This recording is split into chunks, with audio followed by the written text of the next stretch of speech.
सोमवार का दिन है। आज हम संत सोमवार की वाणी की तहत संतों की वाणी सुनते हैं।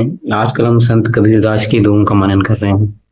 उन्होंने गुरु के ऊपर बहुत कुछ लिखा है, उन्होंने भक्ति के ऊपर बहुत कुछ लिखा है। उन्होंने बताया कि किस तरह से भगवान का नाम लेने से जो मनुष्य है वो तर जाता है, उसको उसके दुखों से मुक्ति मिल जाती है।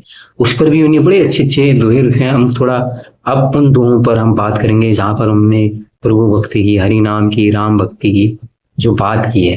यहाँ पर नाम जो है, नाम से मतलब ये है, चाहे वो निराकार ब्रह्म है, मतलब कहते हैं उसको तुम जपो, वही तुमको दुखों से मुक्ति दिला देगा। तो यहाँ पहला दुआ है, कबीर कहता जा तू गुणता है सब कोई, राम कहे भला होएगा नहीं तर भला न होए। कबीर कहता जा तू सुनता है सब कोई, राम कहे भला होएगा नहीं तर भला न हो। इसका भावार्थ है, संत कबीरदास जी कहते हैं कि मैं निरंतर कहता आ रहा हूँ, प्रतिस्थापित करता आ रहा हूँ कि राम नाम जपने से ही कल्याण होगा, अन्यथा आचरण में कल्याण सिद्ध नहीं होगा। इस बात को सुनते तो सब हैं किंतु आचरण नहीं करते हैं। किन्हीं मौकों पर ये चर्चा चलती रहती है हर मनुष्य के बीच में, समाज में, यार करने वाला जो भी है, ऊपर वाला है, ये है वह है, भीड़ इकट्ठी होती है, कुछ सत्संग का माहौल चलता है, लोग बड़े खुश होते हैं, बातें करते हैं, नहीं यार ये बात सही है, लेकिन उसके बाद वही फिर वो माया के द्वैत के चक्कर में फंस जाते हैं।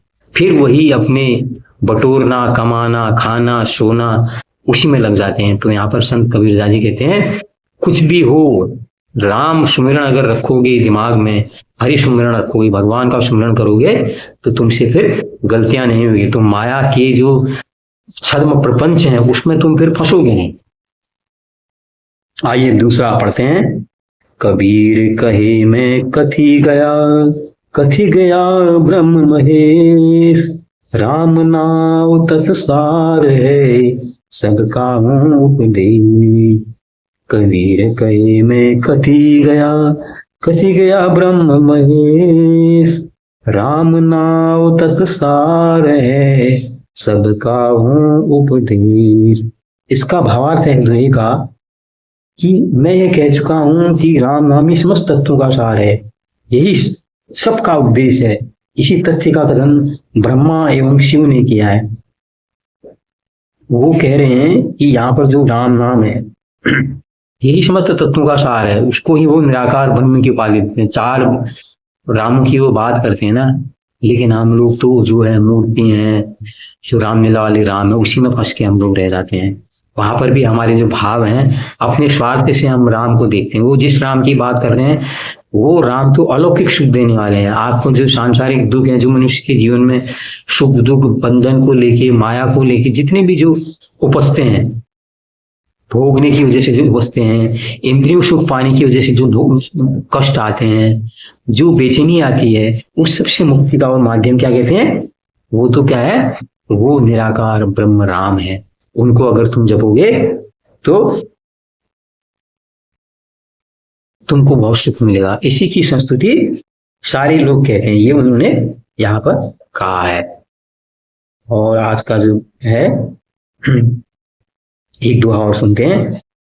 तत तिलक तम तीन लोक में, राम नाम निज सार, जन कबीर मस्तक दिया शोभाधिक अपार।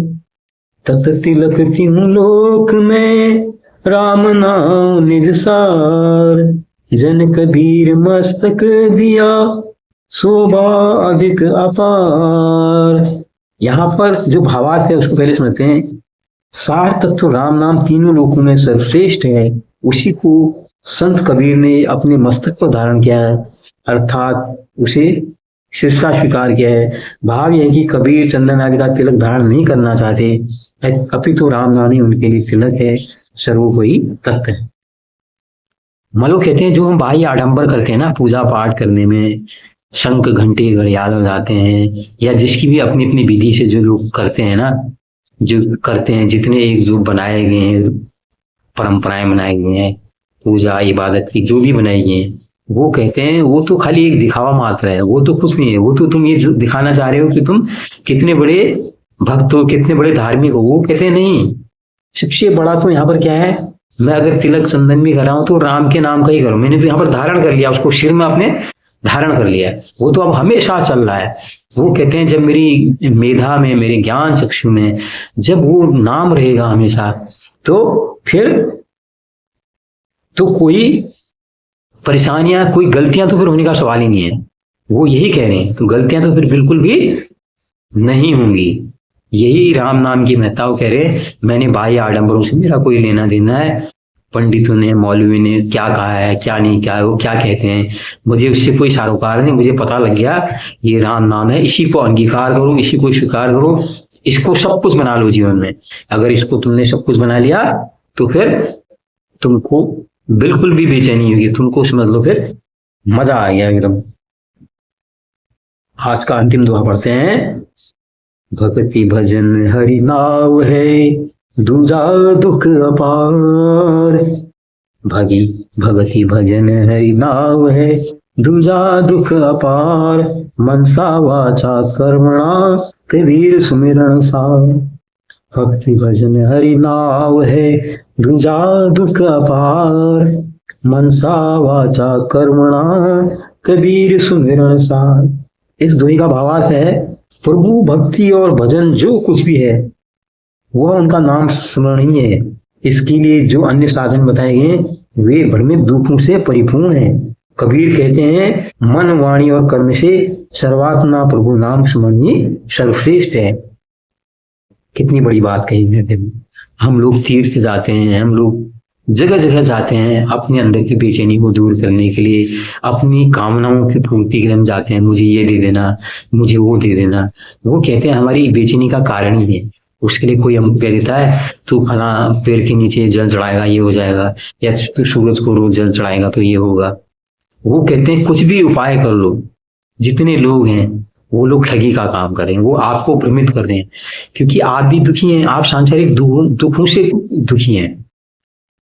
उन दुखों का कारण क्या है वो तो आपको पता ही नहीं है। इसलिए जब वो बाहर का आदमी आपसे तो अपना लाभ सिद्ध कर रहा है, वो आपको मूर्ख बना रहा है, आपको मूर्ख बना के वो भी धनोपार्जन का काम कर रहा है। आप सोचते हैं यार हाँ ये जो भी बता रहा है, जो ये संत है, पीर फकीर है, जो भी ये उपाय बता रहा है, ये बड़ा ज्ञानी है, ये बड़ा गुणी है, इसकी बातों को हमें मानना चाहिए। इसकी बातों को अगर हम मानेंगे तो हमको सिद्धि होगी, हमारे सारे कष्ट दूर होंगे, हमारी मनोकामनाएं पूरी होंगी, हमारे बच्चे ऊंचे बड़े बनेंगे, वो इधर उधर पदों में निकलेंगे, हमको बड़ा एक ऐश्वर्य मिलेगा, हमको करोड़ों की प्रॉपर्टी प्राप्त होगी, हम गाड़ी जोड़ेंगे, हम ये जोड़ेंगे।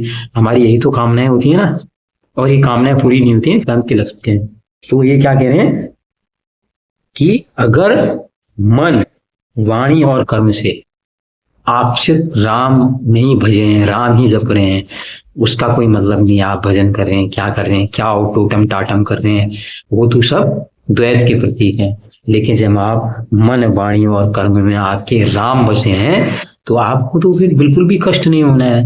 जब राममय पूरा आपका जीवन हो गया, आपकी सोच हर समय राम है, आपके जीवन का हिस्सा अगर राम बन गया है, तो फिर तो आपको बिल्कुल भी कुछ भी कष्ट, कोई परेशानी आपको नहीं है। इसलिए वो कहते हैं अपने मन और वाणी और कर्म में भी जो सर्वात्मा राम है, बस उनको स्वीकार करो, उन्हीं का भजन करो, उनको हमेशा बना के रखो।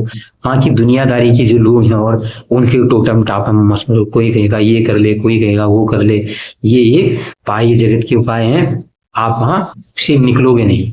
आपको एक चीज की इन चीजों से प्राप्ति होगी और उन्हीं उपायों से आपको चार नई परेशानी खड़ी हो जाएंगी। वो कह रहे हैं कि असली जो है अपने मन पर नियंत्रण रखना, अपनी वाणी पर नियंत्रण, अपने कर्म को संत के समान जीना। मतलब राममय अगर आप अपना जीवन कर दोगे तो आप सारे जो बेचैनी है, सांसारिक कष्ट है, वो आप उनसे मुक्ति पा जाओगे। इसलिए वो कहते हैं कि सर्वात्मा प्रभु नाम ही स्मरण करना ही सर्वश्रेष्ठ। तो आज के ये दोहे कैसे लगे आप बताइए, लाइक कीजिए, शेयर कीजिए, सब्सक्राइब कीजिए। बहुत बहुत धन्यवाद दोस्तों, नमस्कार।